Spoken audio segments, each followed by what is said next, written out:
देखो ध्यान देना थोड़ा सा, जो 12th का जो फिजिक्स का जो हमारा सिलेबस है, ठीक है ना, ये कई खंडों में विभाजित है। क्योंकि पहला खंड में कई ठो यूनिट है, कई ठो यूनिट मतलब इकाई है। इकाई फर्स्ट में हमको क्या पढ़ना है? स्थिर वैद्युतिकी। स्थिर वैद्युतिकी कहने का मतलब क्या होगा कि उसके आवेश क्या रहेंगे? स्थिर रहेंगे, ठीक। वैद्युतिकी, अब उसी में जो होगा, अब आवेश के ऊपर देखा जाएगा कि आखिर में क्या है, कब आकर्षण का लग रहा है, कब क्या होगा प्रतिकर्षण का, कोई आगे मैक्सिमम मतलब इसमें देखा जाएगा कि फोर्स क्या क्या है। और उसमें देखो कई चैप्टर है, जैसे इकाई फर्स्ट में स्थिर वैद्युतिकी है, जिसको इलेक्ट्रोस्टैटिक कहते हैं। और इसमें कई चैप्टर, जिसमें हमारा पहला चैप्टर है क्या? कूलाम का नियम तथा क्या? वैद्युत क्षेत्र। कूलाम का नियम तथा वैद्युत क्षेत्र कहने का मतलब क्या कि coulombs law and electric field. अब इसमें भी अलग अलग यहाँ पर टॉपिक है, जिसमें पहला हमारा टॉपिक है जो कि आज हम बताएंगे, क्या है? वैद्युत आवेश, ठीक है ना। वैद्युत आवेश, वैद्युत आवेश क्या होता है, ठीक है। वैद्युत आवेश क्या होता है, तो ध्यान देना थोड़ा सा। जब अंबर नामक पदार्थ को स्टार्टिंग में जब ये वैद्युत आवेश की उत्पत्ति हो रहा था, तो एक अंबर नामक पदार्थ था। अंबर नामक पदार्थ को किससे? ऊन से रगड़ा गया, ठीक है ना। जैसे मान लो कि यहाँ पे एक अंबर नामक पदार्थ है, और इसको रगड़ा गया किससे? ऊन से रगड़ा गया। तो ऊन से रगड़ा गया तो देखा क्या गया कि जैसे हल्की वस्तुएं, छोटा तिनका, टुकड़ा इत्यादि अपनी तरफ क्या होगा? आकर्षित करने का गुण आने लगता है। जैसे अगर हम कभी बचपन में ऐसा किए हैं कि जैसे पेन उन लेकर के अगर बाल में रगड़ करके और छोटा कागज का अगर टुकड़ा को अगर हम सटाएंगे तो क्या होगा? सट करके उठ जाता है, ठीक है। तो वही घटना वहां भी हुआ था, क्योंकि वैज्ञानिकों ने निकाला, यहाँ पे खोज किया कि जब अंबर नामक पदार्थ को ये पदार्थ है किसका? अंबर नामक पदार्थ को किससे रगड़ा गया? ऊन से रगड़ा गया। तो रगड़ने के बाद जब देखा गया क्या कि रगड़ने के बाद इसको कहीं सटाया गया, ऐसे छोटा टुकड़ा, तिनका इत्यादि को इस पर सटाया गया, तो इसको क्या क्या टच करके उठ गया, ठीक है ना। जब टच करके उड़ गया तो उसमें कुछ ना कुछ ऐसा परिवर्तन हुआ होगा जो उसको रगड़ने के कारण ही क्या हो रहा है? छोटा टुकड़ा तिनका को अपनी तरफ क्या कर रहा है? सटा करके उठा दे रहा है, ठीक है ना। तो ये हम निष्कर्ष निकाला गया कि घर्षण के कारण रगड़ने के बाद ही ना वो छोटा टुकड़ा तिनका उठा, तो घर्षण के कारण हल्की वस्तुएं अपनी तरफ क्या हो रही? आकर्षित हो रही। जो घर्षण के कारण हल्की वस्तुएं अपनी तरफ आकर्षित हो रही है, तो ये निष्कर्ष निकाला कि घर्षण के कारण लग रहा है कि उसमें कुछ ऐसा कुछ गुण उत्पन्न हो जा रहा है जिससे कुछ वस्तुएं क्या हो जाए? आकर्षित हो जा रही है। तो जो उसमें गुण उपस्थित होता है जिसके कारण वो उठ रहा है, उसी को कहते हैं क्या? वैद्युत आवेश, ठीक है ना। जो उस क्षण पे उपस्थित हो रहा है उसे क्या कहते हैं? वैद्युत आवेश, जो उसको क्या कर रहा है? अपनी तरफ आकर्षित कर ले रहा है, ठीक है। ये तो पहली घटना की वैद्युत आवेश क्या होता है, ठीक। अब वैद्युत आवेश में ध्यान देना थोड़ा सा, अगली जो हेडिंग है हमारा क्या है? धन तथा ऋण आवेश, positive and negative charge. Positive and negative charge क्या होता है, ठीक है। तो अगला स्टेप में फिर से ध्यान देना थोड़ा सा, एक अलग रॉड लिया गया, जैसे कांच की यहाँ पर छड़ लिया गया, ये किसकी छड़ है? कांच की छड़। इसको रगड़ा गया किससे? रेशम से, ठीक है ना। कांच की छड़ को किससे रगड़ा गया? रेशम से। ये कांच की छड़ है, और ये हमारा नीचे की जो ये इस पे रगड़ रहे हैं, ये क्या है? रेशम से, ठीक है ना। और आगमोस की छड़, एक और छड़ यहां पर ले आ गया, इसका नाम है क्या? आगमोस। आगमोस की छड़ को बालक रगड़ा गया किससे? बिल्ली की खाल से। ये जो है क्या है? बिल्ली की खाल है। तो पहले स्टेप में यह देखा गया कि जब अंबर नामक पदार्थ को ऊन से रगड़ने के कारण ही हल्की वस्तु उठ रहा है, तो अलग अलग लोगों ने क्या किया कि भैया ये रगड़ने के कारण उठ रहा है, रुको थोड़ा सा कुछ हम और देखें, कुछ और रगड़ करके देखें कि क्या हो रहा है। तो एक व्यक्ति कांच की छड़ को किससे रगड़ा? रेशम से रगड़ा। और दूसरा व्यक्ति किसको? आगमोस की छड़ को किससे रगड़ा भाई? ये बिल्ली के खाल से रगड़ा। अब दोनों को रगड़ने के बाद जाहिर सी बात है कि घर्षण के कारण ही आवेश उत्पन्न हुआ, तो दोनों को कुछ ना कुछ घर्षण के कारण आवेश उत्पन्न हुआ होगा। अब ये नहीं मालूम कि किस पे धन आवेश हुआ, किस पे ऋण आवेश हुआ, ठीक है ना। तो इसके आगे हम और बताएंगे कि धन आवेश से ऋण आवेश क्यों आ जा रहा है। लेकिन जब कांच की छड़ को रेशम से रगड़ा गया, आगमोस की छड़ को बिल्ली की खाल से रगड़ा गया, तो दोनों पे आवेश उत्पन्न हुआ। अब चूंकि दोनों पे आवेश उत्पन्न हुआ तो यहाँ पे एक और कांच की छड़ को अगले स्टेप में एक और कार्य किया गया कि इसका थोड़ा सा और कुछ निकालने के लिए, निष्कर्ष निकालने के लिए, कि दो कांच की छड़ ले लिया गया। यहाँ पे दो कांच की छड़ है, कांच का है, ठीक है ना। और यहाँ भी एक, ये भी क्या है, कांच का ही छड़ है। इसको भी रगड़ा गया किससे, रेशम से, और यहाँ भी रगड़ा गया क्या, रेशम से, ठीक। और उसके बाद नेक्स्ट दो आबनूस की छड़ लिया गया बालक, यहाँ पे देखो दो आबनूस की छड़, यहाँ पे ये भी आबनूस का ही है और ये भी किसका है, आबनूस का ही है। दोनों आबनूस की छड़ को रगड़ा गया किससे, ये सब क्या है, ये बिल्ली की खाल है,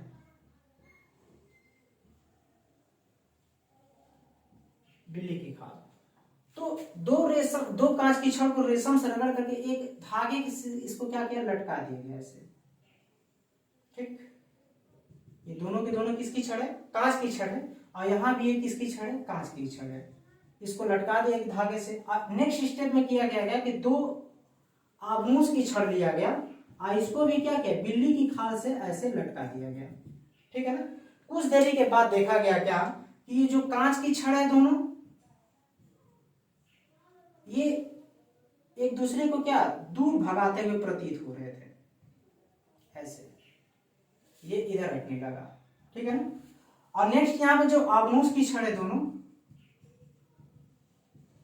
ये भी एक दूसरे को क्या भाई दूर भगाते हुए प्रतीत हो रहे थे, ठीक है। तो जाहिर सी बात है कि जब कांच की छड़ को हम रेशम से रगड़ रहे हैं और आबनूस की छड़ को बिल्ली की खाल से रगड़ रहे हैं, तो जो पहले छड़ पर आवेश उपस्थित होगा, चाहे वो धन का होके चाहे वो ऋण का होके, वही आवेश जो होगा दूसरे वाले छड़ पर भी होगा, क्योंकि दोनों के दोनों को क्या किया गया, एक ही पदार्थ से रगड़ा गया है, ठीक है ना। फिर अगले वाले स्टेप में क्या किया गया कि एक कांच की छड़ ले लिया गया, एक किसकी छड़ ले लिया गया, कांच का, और एक ले लिया गया बालक क्या, आबनूस का। कांच की छड़ को रेशम से रगड़े और आबनूस की छड़ को किससे रगड़ा, बिल्ली की खाल से रगड़ा, और रगड़ने के बाद क्या किया गया, एक धागे के द्वारा इसलिए क्या किया गया, लटका दिया गया। तो कुछ देरी के बाद ये देखा गया कि दोनों छड़ एक दूसरे के क्या भाई करीब आने लगे। तो निष्कर्ष ये निकाला गया कि अगर एक ही पदार्थ के दो छड़े हैं, एक ही पदार्थ से रगड़ा जा रहा है, तो दोनों पर सेम आवेश उपस्थित हो रहा है। और अलग अलग हम पदार्थ को, अगर हम अलग अलग पदार्थों से रगड़ करके जब टांग रहे हैं, तो दोनों एक दूसरे के क्या करीब आने लगे, ठीक है ना। तो जाहिर सी बात है कि अगर करीब आ रहे हैं तो अगर पहले पर जो होगा वही दूसरे पर होगा। अगर मान के चले कि पहले पर अगर धन मान लेते हैं तो दूसरे पर भी धन होगा, यदि पहले पर ऋण मान लेते हैं तो दूसरे पर भी क्या होगा, ऋण होगा, ठीक है ना। लेकिन जो अगला वाला स्टेप में लिए हैं कि एक आबनूस की छड़, आबनूस की छड़ को जब बिल्ली की खाल से रगड़े हैं, तो जो इस पर आवेश उपस्थित होगा वही इस पर आवेश उपस्थित होगा, चाहे दोनों पर धन हो जाए चाहे दोनों पर ऋण हो जाए। अब अलग अलग जब हम टांग रहे हैं तो ये देख रहे हैं कि क्या दोनों एक दूसरे के क्या आने लगे, करीब आने लगे, ठीक है ना। तो स्टार्टिंग में मान लिया गया कि चलो भैया, अभी इलेक्ट्रॉनिक सिद्धांत नहीं है, बस ऐसे मान लिया गया जनरली कि लग रहा है कि पहला पर, चलो पहला वाले पर मान ले रहे हैं क्या, जो कांच की छड़, इस पर मान ले रहे हैं क्या पॉजिटिव, और दूसरे वाले पर मान ले रहे हैं क्या नेगेटिव, ठीक है ना। तो इससे क्या हुआ कि धन और ऋण आवेश का क्या होगा, खोज होगा। मान लिया गया कि पहला वाला क्या है, धन है, दूसरा वाला क्या है, ऋण। अब पूरी तरीके से बस जनरली मान लिया गया, ठीक है ना। जैसे कोई 5 रुपया लेके भाग जाता है ना, तो मान लेता है कि आदमी चोर है, ठीक, भले से वो लेके भागा हो चाहे ना भागा हो, बस गायब हो गया, मतलब मान लियो कि क्या वो पैसा लेके चला गया, ठीक है ना। तो इसी तरीके से स्टार्टिंग में मान लिया गया क्या कि ये धन है और दूसरा क्या है, ऋण है। आई बात समझ में, धन और ऋण आवेश यहाँ पे धीरे धीरे उत्पन्न होने लगे। मगर ध्यान देना थोड़ा सा, आगे जो स्टेप है, आगे स्टेप हमारा क्या है, धनात्मक तथा ऋणात्मक आवेश वाहकों की परिकल्पना। धनात्मक तथा ऋणात्मक आवेश वाहकों की क्या परिकल्पना, ठीक है ना। तो धनात्मक तथा ऋणात्मक आवेश वाहकों की परिकल्पना में यही है जो अभी यहाँ पे बता रहे थे कि पहला वाला क्या है, पहले वाले को धन मान लिया गया, दूसरे वाले को ऋण माना गया। और निष्कर्ष ये दोनों से निकला क्या, ये दोनों से निष्कर्ष निकला, ये दोनों से, दोनों हेडिंगों मिलाकर के ये निष्कर्ष निकला कि सजातीय आवेश एक दूसरे को क्या करते हैं, प्रतिकर्षित करते हैं। सजातीय मतलब एक जात के, दोनों को दोनों धन हो और चाहे दोनों के दोनों क्या हो, ऋण हो। सजातीय आवेश एक दूसरे को क्या करेंगे, प्रतिकर्षित करेंगे, जैसे यहाँ पर देखो हो रहा है। और विजातीय आवेश एक दूसरे को क्या करते हैं, आकर्षित करते हैं। आई बात समझ में। लेकिन जब नेक्स्ट हम आगे पढ़ते हैं, अगला वाला जो टॉपिक है हमारा इलेक्ट्रॉन सिद्धांत, ठीक है भाई। इलेक्ट्रॉन सिद्धांत, इलेक्ट्रॉन सिद्धांत के आधार पर हम देखेंगे क्या, इलेक्ट्रॉन की क्या अधिकता अथवा कमी के कारण धन तथा ऋणावेश। थोड़ा सा इलेक्ट्रॉनिक सिद्धांत के अनुसार देखा जाए कि आखिर में परमाणु पर क्या हो रहा है, ठीक है ना, क्यों धन आ रहा है और ये क्यों ऋण आ रहा है, ठीक है, धन तथा ऋणावेश। तो देखो थोड़ा सा इधर समझने का प्रयास करो, ध्यान देना थोड़ा सा, ये फिर से आएगा भाई। पहले वाले को माना गया क्या, प्लस माना गया, और दूसरे वाले को माना गया क्या भाई, माइनस माना गया, ठीक है ना। अब देखो जैसे कोई भी परमाणु है वो 3 मौलिक कणों से मिलकर के बना होता है, ये केमिस्ट्री की टॉपिक है। कोई भी परमाणु 3 मौलिक कणों से मिलकर के बना होता है, जिसमें कौन कौन होते हैं, इलेक्ट्रॉन। जनरली थोड़ा सा हम बता रहे हैं भाई, ठीक है ना, जो रसायन विज्ञान का आएगा तो उसमें देखा जाएगा कि क्या कंडीशन है। कोई भी परमाणु 3 मौलिक कणों से मिलकर बना होता है, जिसके नाभिक में कौन कौन रहते हैं भाई, प्रोटॉन रहते हैं और कौन रहते हैं, न्यूट्रॉन रहते हैं। और इलेक्ट्रॉन जो इस नाभिक के चारों ओर क्या होता है, घूमता रहता है, ठीक। इलेक्ट्रॉन चूंकि क्या होता है, ऋणावेशित होता है, अब प्रोटॉन क्या होता है, धनावेशित होता है। कोई भी स्वतंत्र परमाणु में जितना इलेक्ट्रॉन होता है उतना ही क्या होता है, प्रोटॉन होता है। जितने इलेक्ट्रॉन की संख्या होगी उतना ही क्या होगा भाई, प्रोटॉन की संख्या भी होती है, ठीक है ना। अतः कोई भी परमाणु स्वतंत्र अवस्था में उसके ऊपर कोई आवेश नहीं दिखेगा, क्यों, क्योंकि प्लस और माइनस एक दूसरे को क्या करेगा, उदासीन कर देगा। प्लस और माइनस एक दूसरे को आकर्षित करके क्या करेगा, उदासीन कर देगा, ठीक है ना। तो यहाँ पे स्वतंत्र अवस्था में कोई भी परमाणु पे कोई आवेश उपस्थित नहीं होता। लेकिन तनी ध्यान देना थोड़ा सा, यहाँ पे अगर हम NaCl की बात करते हैं, NaCl का, तो Na का परमाणु क्रमांक कितना होता है, सोडियम का परमाणु क्रमांक कितना होता है, 11 होता है। और क्लोरीन का परमाणु क्रमांक कितना होता है, 17 होता है, ठीक है ना। अगर इसका अगर हम बांटेंगे तो 2 कामा कितना होगा, 8 कामा 1 हो जाता है, और ये हो जाता है 2 कामा 8 कामा कितना होता है भाई, 7 होता है, ठीक है ना। देखो कोई भी जैसे दूसरी कक्षा को भरने के लिए पहली कक्षा में मैक्सिमम 2 इलेक्ट्रॉन रहते हैं, और दूसरी कक्षा में कितना में 8 इलेक्ट्रॉन रखा जाता है। अगर वैसे ही दूसरा एक और घर है तो उसमें भी कितने होंगे, 8 इलेक्ट्रॉन को भरा जाएगा, ठीक है। जैसे मान लो कि ये रूम है हमारा, इसमें मैक्सिमम संख्या 8 लोगों की बैठने की है।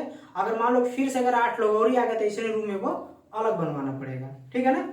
तो उसी तरीके से यहाँ पर ध्यान देना थोड़ा सा, चूंकि ये पहली कक्षा में 2 इलेक्ट्रॉन, दूसरी में कितने है, 8 है, और तीसरी वाले में अगर इसी के आकार का बनाएंगे तो 8 भर सकते हैं, ठीक है ना। और यहाँ भी वही कंडीशन है, 2 है और यहाँ पर 8 है, तीसरी कक्षा में कितना हम 8 भर सकते हैं, ठीक है। तो ये बताओ, ध्यान देना थोड़ा सा, इसके बाहरी कक्षा में 1 इलेक्ट्रॉन है, इसके बाहरी कक्षा में कितने, 7 इलेक्ट्रॉन है, ठीक है ना। तो इसको अपनी कक्षा को भरने के लिए क्या करना पड़ेगा, 1 इलेक्ट्रॉन को लाएंगे तब आसानी होगा, आकि 7 को भगा देंगे तब आसानी होगा। एक को लाने में इसको क्या करेंगे, पकड़ करके चलो भैया इधर आ जाओ, ठीक है ना।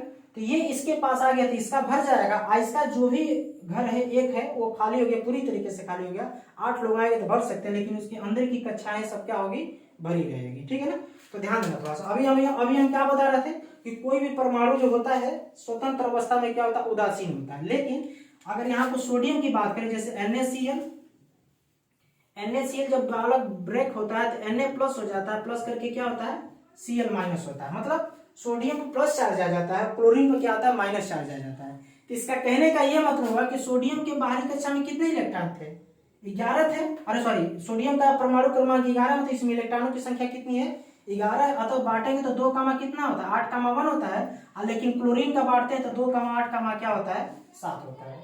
तो ये 1 इलेक्ट्रॉन दिया ना, अभी जस्ट हम बता रहे हैं कि जितने इलेक्ट्रॉन होते उतने क्या होते हैं, प्रोटॉन होते थे। जब 11 इलेक्ट्रॉन है तो 11 क्या होंगे, 11 अगर इलेक्ट्रॉन है तो 11 क्या होंगे, प्रोटॉन भी होंगे।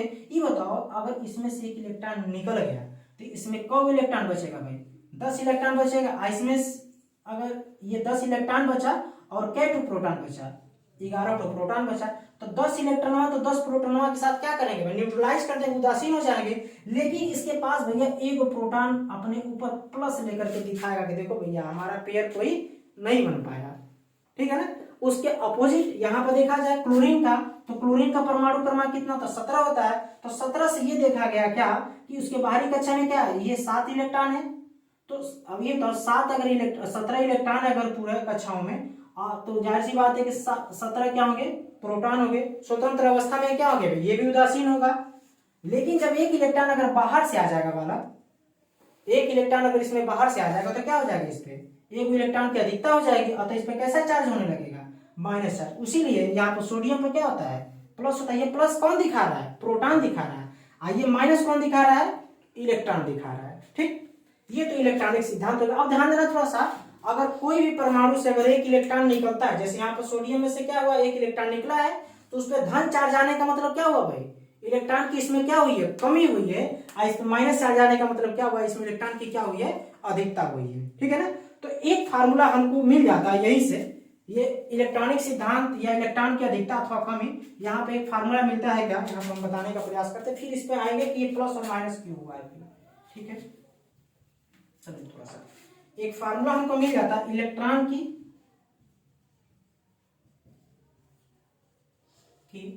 अधिकता अथवा कमी बराबर होता है क्या भाई, कुल आवेश बटे में क्या होता है,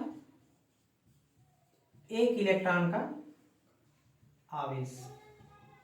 ठीक है ना, इलेक्ट्रॉन की अधिकता तो कमी को किससे डिनोट करते हैं, एल से, और कुल आवेश को डिनोट करते हैं क्यू से, और एक इलेक्ट्रॉन का डिनोट करते हैं किससे, ई से। ध्यान देना थोड़ा सवाल है कि ये फार्मूला है, लेकिन एक इलेक्ट्रॉन का जो आवेश होता है कितना होता है, 1.6 × 10 कितना होता है भाई, -19 कूलम होता है। अगर इसी का अगर अपोजिट देखा जाए प्रोटॉन का कितना होगा, तो ये माइनस में होता है भाई, प्रोटॉन का सेम इतना ही होता है, किसमें, प्लस में, 1.6 × 10 क्या होगा, माइनस नहीं होता। दोनों को जोड़ोगे तो प्लस माइनस कैंसिल हो जाता है ना, उसीलिए स्वतंत्र अवस्था में कोई भी परमाणु अपने ऊपर कोई चार्ज नहीं दिखाता है। आई बात समझ में। अब ध्यान देना थोड़ा सा, चूंकि अभी यहाँ पर बोले हैं क्या कि भैया कांच की छड़ जो है वो प्लस दिखाने लगा, और जो आबनूस की छड़ वो क्या दिखाने लगा, माइनस दिखाने लगा। इसका कहने का मतलब हुआ कि इलेक्ट्रॉनिक सिद्धांत के अनुसार, ये समझ में आ नहीं वाला फार्मूला, इलेक्ट्रॉनिक सिद्धांत के अनुसार अगर देखेंगे हम, तो कांच की छड़ को किससे रगड़ा गया है भाई, कांच की छड़ को किससे रगड़ा गया है, ये कांच की छड़ था, इसको रगड़ा गया किससे, रेशम से। ये भी पदार्थ है, ये भी पदार्थ है। और ये यहाँ पर किसका ये है, आबनूस का छड़ है, इसको किससे रगड़ा गया है, बिल्ली की खाल से। तो भैया ये प्लस क्यों हुआ, अब तो निष्कर्ष निकलता है ये प्लस क्यों हुआ और ये माइनस क्यों हुआ। तो ध्यान देना थोड़ा सा, ये प्लस होने का मतलब क्या है कि रगड़ने के कारण इसके इलेक्ट्रॉन चले आए किस पे, रेशम वाले पदार्थ पे। तो अगर ये इलेक्ट्रॉन अगर रेशम वाले पदार्थ पर आए रगड़ने के कारण, घर्षण के कारण, तो जाहिर सी बात है कि इस पे कैसा चार्ज दिखेगा, प्लस का दिखेगा। लेकिन अभी इस पे देखा जाए रेशम के पदार्थ पे, तो इस पे कैसा चार्ज दिखेगा भाई, माइनस का दिखेगा। क्यों, क्योंकि इस पे इलेक्ट्रॉन है पर आएगा तो इनमें इलेक्ट्रॉन की अधिकता हो जाएगी, हमें इलेक्ट्रॉन की क्या होगा, कमी होगा। आई बात समझे। इसके बाद अगर नेक्स्ट अगर देख रहे हैं तो ये आबनूस की छड़ ये ऋण होता है, क्यों होता है, क्योंकि ये बिल्ली की खाल का इलेक्ट्रॉन चला जाता है किस पे, आबनूस की छड़ जो आबनूस नामक पदार्थ से बना है उस पे चला जाता है। तो ये माइनस हो गया तो ये क्या हो गया, प्लस हो गया। आई बात समझे। स्टार्टिंग में तो माना गया नहीं घर्षण के कारण, घर्षण के कारण, लेकिन जब इलेक्ट्रॉनिक सिद्धांत तो आगे हम पढ़ेंगे जो अभी हम बताए हैं, तो इलेक्ट्रॉनिक सिद्धांत में यही है कि कोई भी अगर परमाणु रहता है तो उसमें से अगर इलेक्ट्रॉन को अगर हम निकालेंगे तो उस पर क्या हो जाता है भाई, इलेक्ट्रॉन निकलने के कारण उस पर प्लस चार्ज हो जाता है, उसमें इलेक्ट्रॉन की क्या होगी, कमी हो गया, जिस पे पहुंचता है उस पर क्या होता है, माइनस चार्ज होता है, उस पे इलेक्ट्रॉन की क्या हो जाती है, अधिकता हो जाती है, जो कि एक हम फार्मूला पढ़े। ठीक है ना। इसके बाद ध्यान देना थोड़ा सा, नेक्स्ट जो है बहुत छोटा सा टॉपिक है, वैद्युत आवेश का संरक्षण, इसी से रिलेटेड है भाई, वैद्युत आवेश का संरक्षण। ठीक है ना। तो वैद्युत आवेश का संरक्षण ये है कि वैद्युत ना तो उत्पन्न किया जा सकता है और ना ही नष्ट किया जा सकता, बस एक जगह से दूसरी जगह हम स्थानांतरित कर सकते हैं।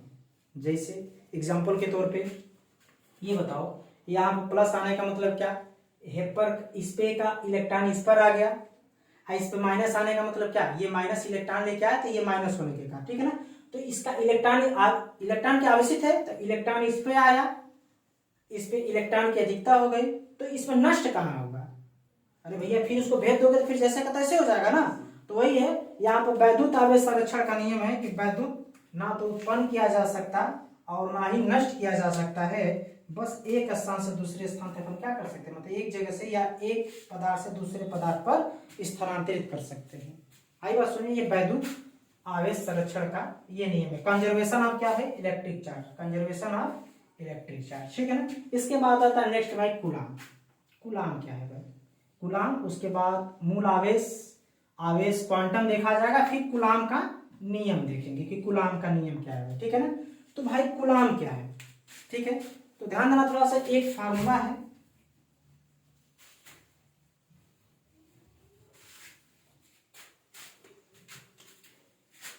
I बराबर होता है Q बटा में T, मतलब कि आवेश प्रवाह की दर को क्या कहते हैं, विद्युत धारा कहते हैं। मतलब जितना आवेश जितने समय तक प्रवाहित होगा तो उसमें विद्युत धारा भी उतना ही बहती है, ठीक है ना।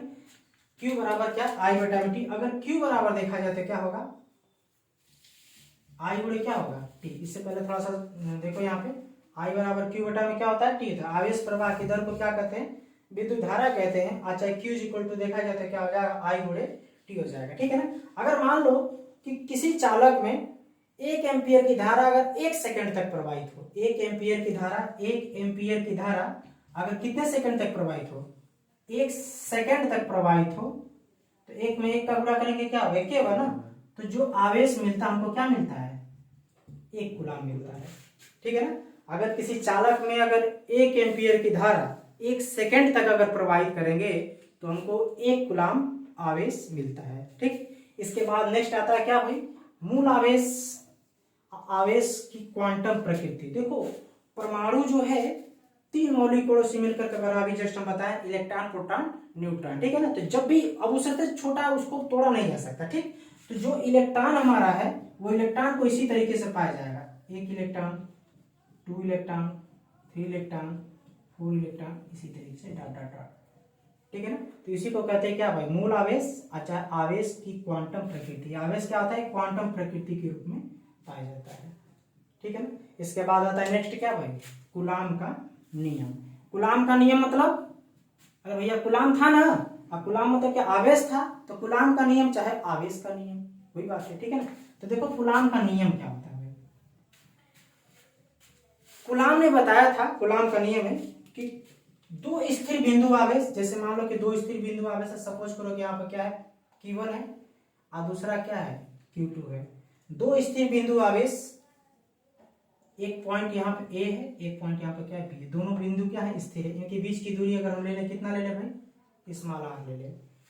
अब ये बताओ, अगर दोनों के ऊपर प्लस रहेगा तो जाहिर सी बात है प्रतिकर्षण का लगेगा, दोनों के ऊपर माइनस रहेगा तो भी प्रतिकर्षण का लगेगा। एक प्लस हो जाए एक माइनस हो जाए तो क्या लगेगा, आकर्षण का लगेगा। चाहे एक माइनस हो जाए दूसरा क्या हो जाए, प्लस हो जाए, तो भी क्या बल लगेगा, आकर्षण का लगेगा, ठीक है ना। ये अभी जस्ट इससे पहले हम जो आवेश का बता रहे थे तो उसमें था कि सजातीय आवेश एक दूसरे को क्या करते हैं, प्रतिकर्षित करते हैं, विजातीय आवेश एक दूसरे को क्या करते हैं, आकर्षित करते हैं। आई बात समझे, तो समझने का प्रयास करना थोड़ा सा। कूलाम नामक वैज्ञानिक ने यह बताया था कि 2 स्थिर बिंदु आवेश के बीच लगने वाला आकर्षण अथवा प्रतिकर्षण बल, 2 अगर स्थिर बिंदु आवेश है तो उनके आवेश के नेचर के ऊपर डिपेंड करेगा कि आखिर में फोर्स कैसा लगेगा, आकर्षण का लगेगा, अट्रैक्शन का लगेगा कि रिपल्सन का लगेगा, ठीक है ना।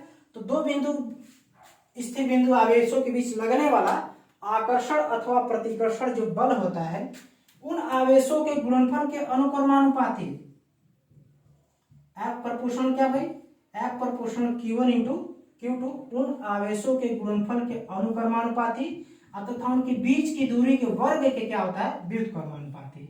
इसका मतलब क्या हुआ भैया कि आवेश बढ़ाओगे, आवेश का अगर मान बढ़ाओगे तो लगने वाला बल का भी मान क्या होगा, बढ़ेगा।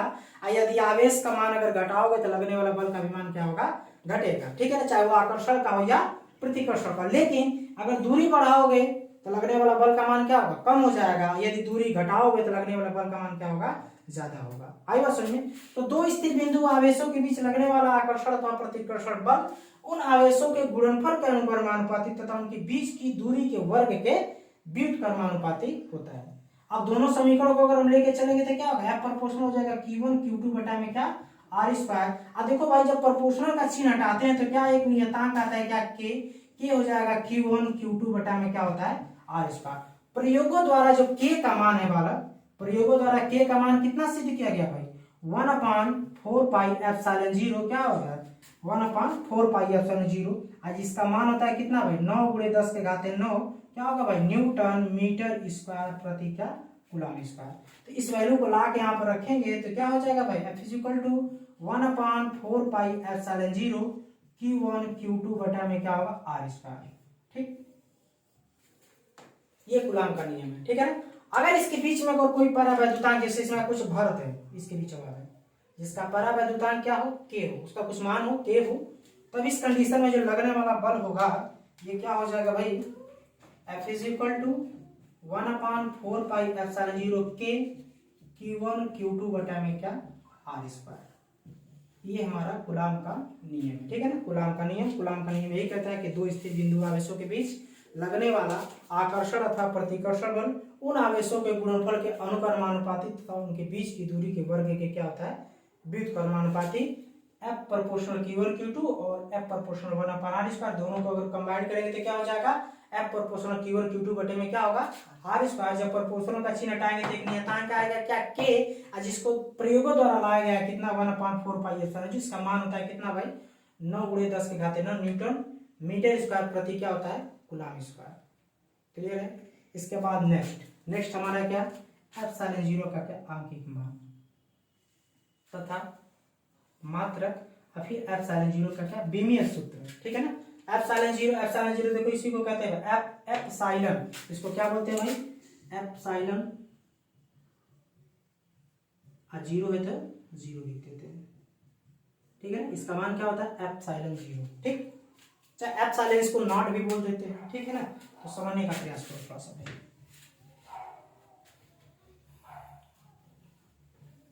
आगे एप्सिलॉन 0 का आंकिक हमको क्या करना है, मान निकालना है। ठीक है ना। तो ध्यान देना थोड़ा सा, एप्सिलॉन 0 का आंकिक मान क्या होगा, हम जानते हैं, अभी जस्ट यहाँ पर लिखे हैं कि भाई 1/4πε0 का जो मान होता है कितना होता है, 9 × 10 के घाते 9 न्यूटन मीटर स्क्वायर प्रति क्या होता है, कूलम स्क्वायर। ये होता है ना। जब यहाँ पर हमको एप्सिलॉन का मान चाहिए तो ये सारा वैल्यू कहाँ आएगा, नीचे आएगा, इसको उधर भेज दें तो ये 1/, क्या होगा भाई, 4π गुणे 9 × 10 के घाते कितना, 9, और ये मात्रक इधर चला जाएगा, क्या होगा, कूलम स्क्वायर बटा में क्या होगा, न्यूटन मीटर स्क्वायर = क्या बच जाएगा, केवल एप्सिलॉन। ठीक है ना। अब यहाँ पर वैल्यू को रखेंगे, इसी में हमको कैलकुलेशन करना है। यहाँ पर रखेंगे तो कितना हो जाएगा भाई, 4 होगा, पाई का मान कितना होता है, 3.14, और गुणे यहाँ पर हो जाएगा 9 × 10 के घाते कितना होता है, 9 होता है। ये कूलम स्क्वायर बटे में क्या होगा, ये न्यूटन मीटर स्क्वायर = क्या होगा, एप्सिलॉन होगा। ठीक है ना। अब भाई जब एक में इसका भाग देंगे इसका, ठीक है ना, तो आता है कितना भाई, एक में जब भाग देंगे तो 8.85 × 10 के घाते -12, सॉल्व करने पे यही आएगा, 8.85 × 10 के घाते -12 क्या होगा, कूलम स्क्वायर बटा में क्या होगा, न्यूटन मीटर स्क्वायर = क्या, एप्सिलॉन। अतः एप्सिलॉन 0 का जो वैल्यू होता है कितना होता है भाई, 8.85 × 10 के घाते -12 कूलम स्क्वायर बटा में क्या होगा, न्यूटन मीटर स्क्वायर। जो इसका आंकिक मान ये है और इसका क्या, ये मात्रक है, दोनों एक ही में हो गया। ठीक। इसके बाद हमको नेक्स्ट करना है क्या भाई, एप्सिलॉन 0 का बीमीय सूत्र इसका क्या होगा। तो देखो एप्सिलॉन 0 का बीमीय सूत्र जो निकाला जाता है, तो एप्सिलॉन 0 का बीमीय सूत्र इसी के मात्रक से निकाला जाए। जैसे एप्सिलॉन 0 का बीमीय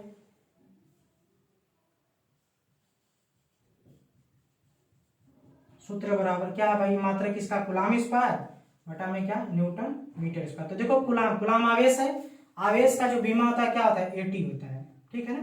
आवेश का बीमा 80 है, चूंकि इसका स्क्वायर है तो हम भी क्या करते हैं, स्क्वायर कर दें, अपान में क्या होगा, न्यूटन बल है तो बल का बीमा क्या होता है भाई, m/t⁻² होता है, और ये मीटर स्क्वायर मतलब क्या होगा, l² हो जाएगा। इसी को सॉल्व करते हैं तो क्या आएगा भाई हमारा, इसके बाद ध्यान रखना थोड़ा सा, जब हम सॉल्व करेंगे ये आ जाएगा क्या भाई, a² t² अपान में क्या, ये सबको कंबाइन करके लिखेंगे तो क्या होगा, m होगा, l/3 हो जाएगा, t/-2 होगा। जब इसको ऊपर भेज देंगे भाई तो क्या होगा, a पर एक हाथ है ना, तो ऊपर भेजेंगे तो m के पावर -1, l के पावर -3। ध्यान देना थोड़ा सा, यहाँ पे कितना है, t के पावर 2 है, t के पावर -2 ऊपर जाएगा तो t के पावर ये माइनस का प्लस हो जाएगा, 2 ये और 2 ये, टी के पावर 4 और ये क्या होगा ए स्क्वायर होगा, ठीक है ना। तो जो इसका एप्सिलॉन जीरो का जो विमीय सूत्र होता है, एप्सिलॉन जीरो का विमीय सूत्र m इनवर्स l पर -3 टी के पावर 4 ए स्क्वायर इतना होता है, ठीक है ना। तो जहां तक उम्मीद होगा ये टॉपिक हमारा समझ में आया होगा।